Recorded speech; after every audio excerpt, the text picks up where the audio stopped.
Hello and happy, well, today's a Monday for me. 25 minutes until work. Let's see if we can get one done. I had to do a recording for another podcast too. Okay.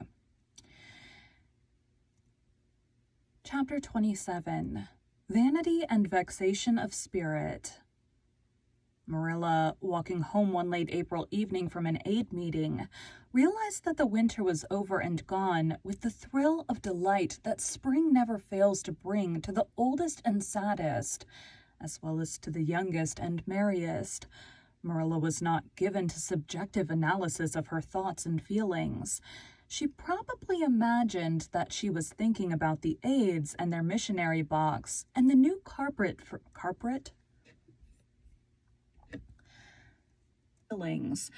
She probably imagined that she was thinking about the aides and their missionary box and the new carpet for the vestry room. But under these reflections was a harmonious consciousness of red fields smoking into pale purpley mists in the declining sun, of long, sharp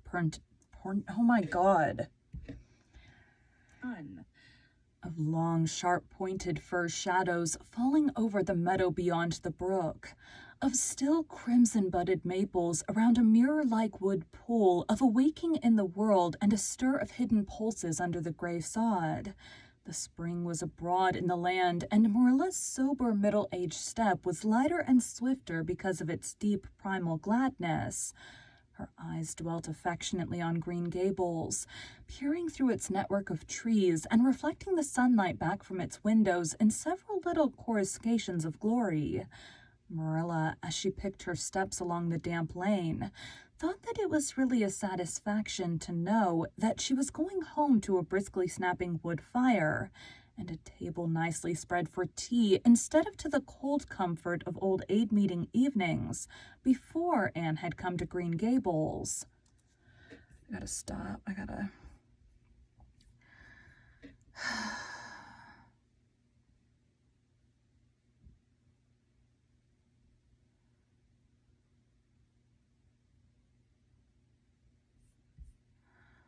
I'm dealing with a refund issue. I placed an order online and they're like, oh, you have to go in store. It's not a returned item. It's I paid to have something installed and they were unable to install it. And so I had to install and haul it away myself, or me and my husband.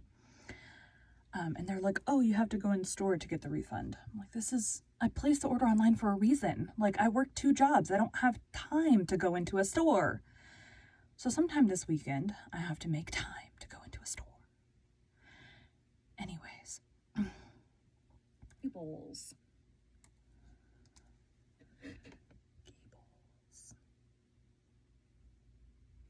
It's so annoying. Before Anne had come. I don't mind going into a store to return some. Well, actually, usually I just end up keeping the item, but this is several $100s. I'm not just gonna not get it refunded. Gables. Consequently, when Marilla entered her kitchen and found the fire black out with no sign of Anne anywhere, she felt justly disappointed and irritated. She had told Anne to be sure and have tea ready at 5 o'clock, but now she must hurry to take off her second-best dress and prepare the meal herself against Matthew's return from plowing. I'll settle Miss Anne when she comes home, said Marilla grimly as she shaved up kindlings with a carving knife, and with more vim than was strictly necessary. Matthew had come in and was waiting patiently for his tea in his corner. She's godding off somewhere with Diana, writing stories or practicing dialogues or some such tomfoolery, and never thinking once about the time or her duties. She's just got to be pulled up short and sudden on this sort of thing. I don't care if Mrs. Allan does say she's the brightest and sweetest child she ever knew. She may be bright and sweet enough, but her head is full of nonsense, and there's never any knowing what shape it'll break out in next. Just as soon as she grows out of one freak, she takes up with another. But there, here I am saying the very thing I was so riled up with Rachel Lynde for saying at the aid today. I was real glad when Mrs. Allan spoke up for Anne, for if she hadn't, I know I'd have said something too sharp to Rachel before everybody. Anne's got plenty of faults, goodness knows, and far be it from me to deny it. But I'm bringing her up and not Rachel Lynde, who'd pick faults in the angel Gabriel himself if he lived in Avonlea. Just the same, Anne has no business to leave the house like this when I told her she was to stay home this afternoon and look look after things. I must say, with all her faults, I never found her disobedient or untrustworthy before, and I'm real sorry to find her so now. Well, now, I don't know, said Matthew, who, being patient and wise, and above all hungry, had deemed it best to let Marilla talk her wrath out unhindered, having learned by experience that she got through with whatever work was on hand much quicker, if not delayed by untimely argument. Perhaps you're judging her too hasty, Marilla. Don't call her untrustworthy until you're sure she has disobeyed you. Maybe it can all be explained. Anne's a great hand at explaining. She's not here when I told her to stay, retorted Marilla. I reckon she'll find it hard to explain that to my satisfaction. Of course I knew you'd take her part, Matthew, but I'm bringing her up, not you. It was dark when supper was ready, and still no sign of Anne coming hurriedly over the log bridge or up Lover's Lane, breathless and repentant with a sense of neglected duties. Marilla washed and put away the dishes grimly.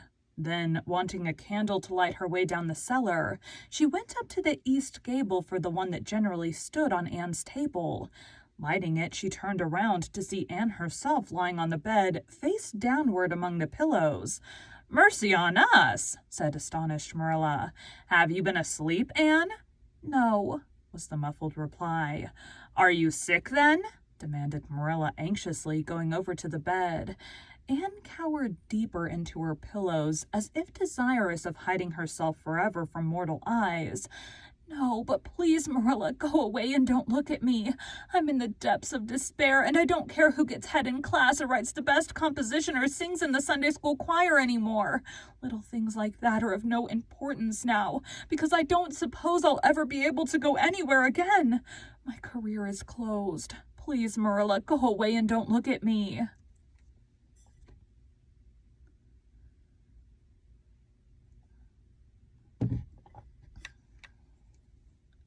Look at me.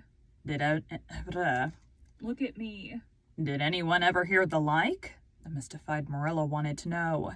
Anne Shirley, whatever is the matter with you? What have you done? Get right up this minute and tell me. This minute, I say. There now, what is it?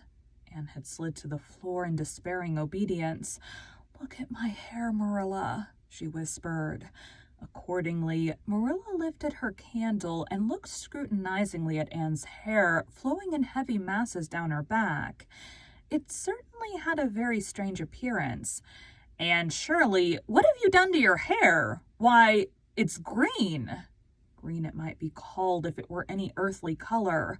A queer, dull, bronzy green with streaks here and there of the original red to heighten the ghastly effect. Never in all her life had Marilla seen anything so grotesque at Anne's as fact. Never, where am I? Fact. Never in all her life had Marilla seen anything so grotesque as Anne's hair at that moment. Yes, it's green, moaned Anne. I thought nothing could be as bad as red hair, but now I know it's 10 times worse to have green hair. Oh, Marilla, you little know how utterly wretched I am.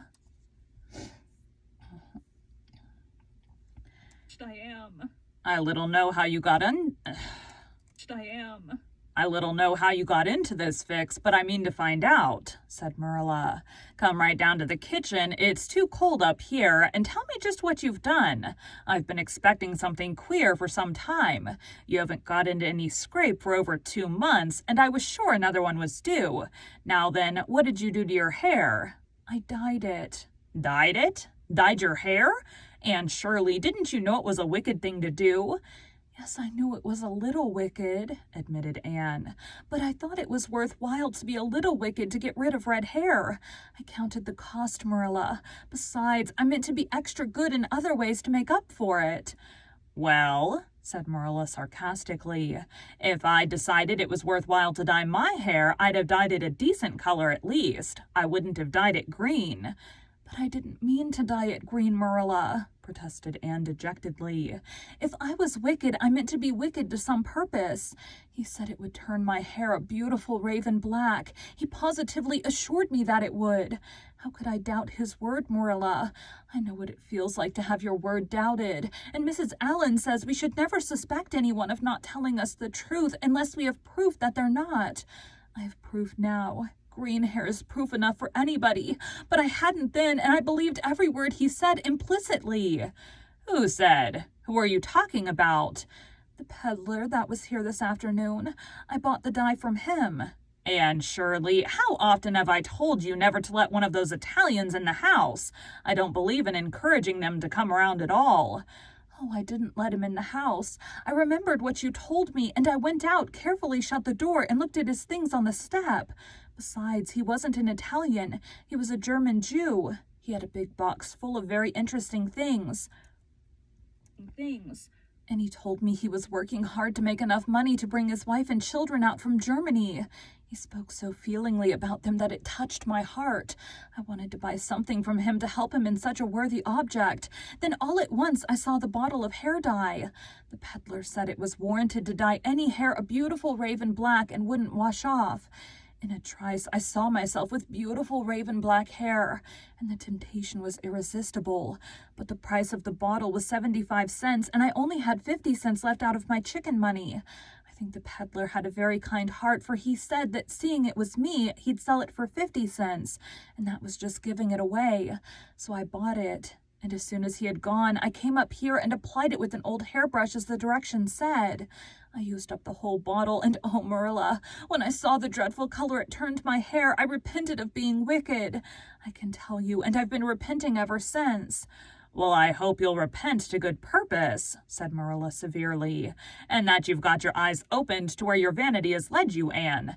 Goodness knows what's to be done. I suppose the first thing is to give your hair a good washing and see if that will do any good.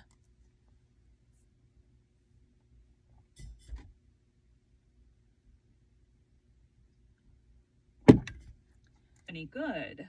Accordingly, Anne washed her hair, scrubbing it vigorously with soap and Any good? Accordingly, Anne washed her hair, scrubbing it vigorously with soap and water, but for all the difference it made, she might as well have been scouring its original red. The peddler had certainly spoken the truth when he declared that the dye wouldn't wash off. However, his veracity might be impeached in other respects. Oh, Marilla, what shall I do? Questioned Anne in tears.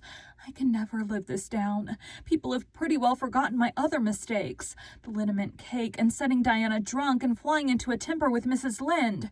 But they'll never forget this. They will think I am not respectable. Oh, Marilla, what a tangled web we weave when first we practice to deceive. That is poetry, but it is true. And oh, how Josie Pye will laugh. Marilla, I cannot face Josie Pye. I am the unhappiest girl in Prince Edward Island. Anne's unhappiness continued for a week. During that time, she went nowhere and shampooed her hair every day. Diana alone of outsiders knew the fatal secret, but she promised solemnly never to tell.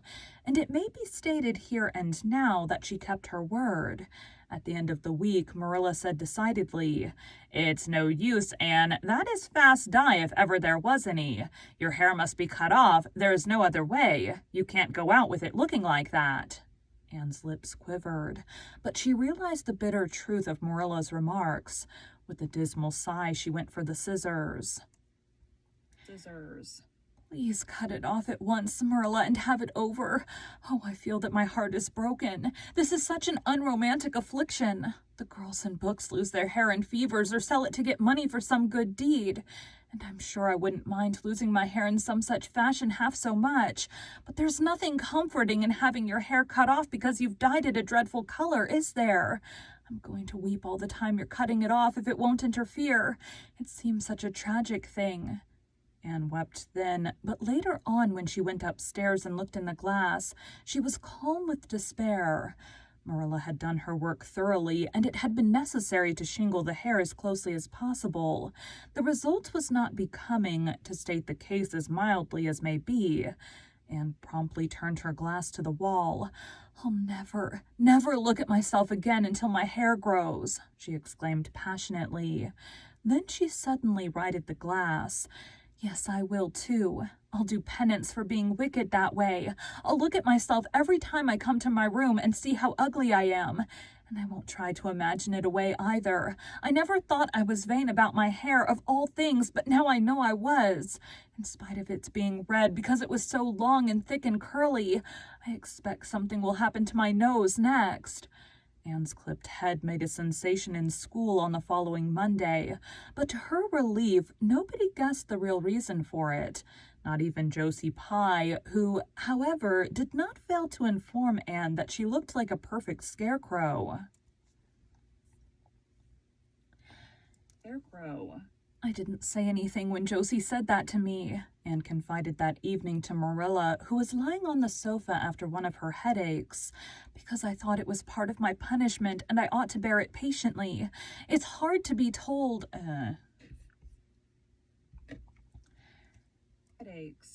because I thought it was part of my punishment and I ought to bear it patiently. It's hard to be told you look like a scarecrow, and I wanted to say something back, but I didn't. I just swept her one scornful look and then I forgave her. It made you feel very virtuous,